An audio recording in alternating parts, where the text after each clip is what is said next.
Saúde em Foco, com Edmo Gabriel. Alô? Doutor Edmo, bom dia. Bom dia, Carol. Bom dia a todos os nossos ouvintes da CBN Grandes Lagos.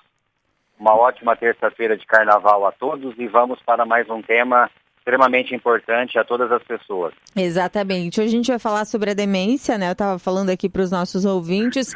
A demência, doutor, ela é sempre um problema do cérebro? Pois é, essa questão que eu gostaria de desmistificar hoje, porque quando a gente fala em demência, nós atribuímos primariamente a um problema do cérebro, mas isso não é a verdade em todas as situações. Nem sempre é uma deficiência direta do cérebro, um problema do tecido cerebral. Muitas vezes são outros fatores que estão acontecendo na vida dessa pessoa, acometendo a saúde dessa pessoa, a rotina dessa pessoa e indiretamente contribuindo para esse quadro tão difícil que é a demência cerebral, que compromete memória, raciocínio e a comunicação das pessoas. Para esclarecer de uma forma mais fácil, muitos estudos recentes demonstraram que existe uma associação direta entre algumas situações, como, por exemplo, problemas de dentição. Vejam que coisa interessante. As pessoas que têm problemas de dentição crônica, cáries, problemas de canal, uma má conservação dos dentes, pode evoluir com o tempo para um quadro de demência. Caramba! Até porque as bactérias que estão sempre nessa região da boca, participando dessas infecções, elas podem ser responsáveis por esse quadro de demência. Então, as doenças periodontais representam uma situação muito atípica, mas que nós temos que considerar.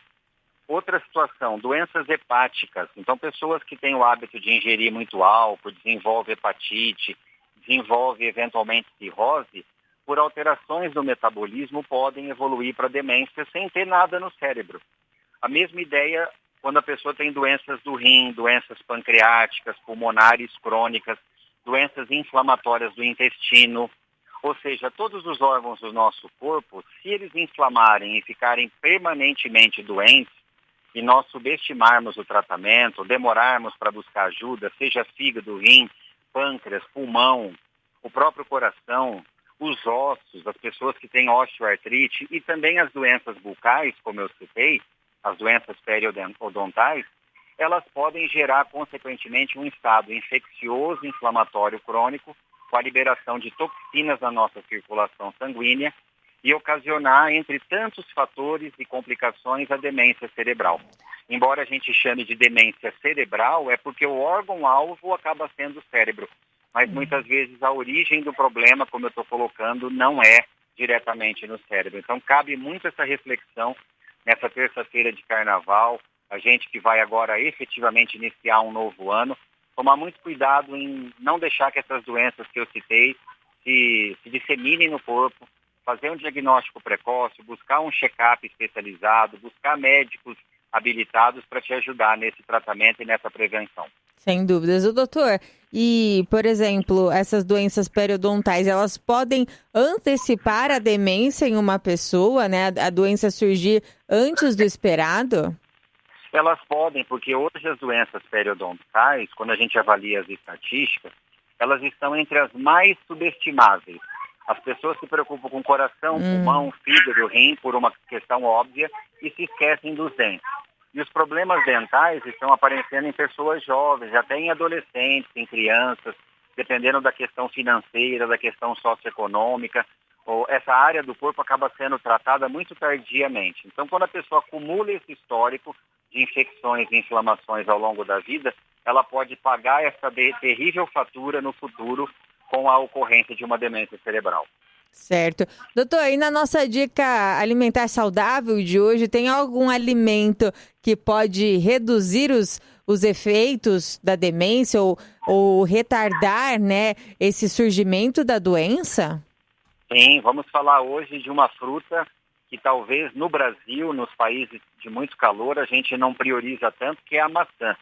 A maçã é uma fruta mais consumida em países frios. Inclusive, ela é produzida em maior quantidade nos países frios. O suco de maçã, pouquíssimo consumido no Brasil, mas deveria ter sido mais valorizado aí ao longo das décadas, porque a maçã ela tem quando consumida com a casca, ela tem uma riqueza de fibras muito grande, ela ajuda muito na digestão, e a maçã tem 2 componentes na sua composição, que é a pectina e o ácido málico. A pectina é uma fibra que auxilia muito na nossa digestão, principalmente se você ingerir a fibra na casca da maçã. E o ácido málico, e aí respondendo essa questão que você falou, poucas pessoas conhecem, o ácido málico está muito presente em maçã e pera, mas destacando a maçã, o ácido málico tem um potencial muito interessante de limpar a nossa boca de bactérias nocivas, de retirar a acidez da nossa boca, portanto prevenindo esse problema periodontal que eu citei, que poderia levar a uma demência. Então, comer maçã ou suco de maçã, ou ingerir o suco de maçã, é algo muito saudável. Maravilha. Muito obrigada pelas dicas, pelas orientações, doutor Edmo Gabriel, conversando com a gente toda terça-feira, agora um novo horário, né? Sempre às 10h20 da manhã. Até semana que vem, doutor. Até semana que vem, uma ótima semana de carnaval, descansem, aproveitem quem puder e muito cuidado com a saúde do nosso corpo como um todo para prevenir a demência.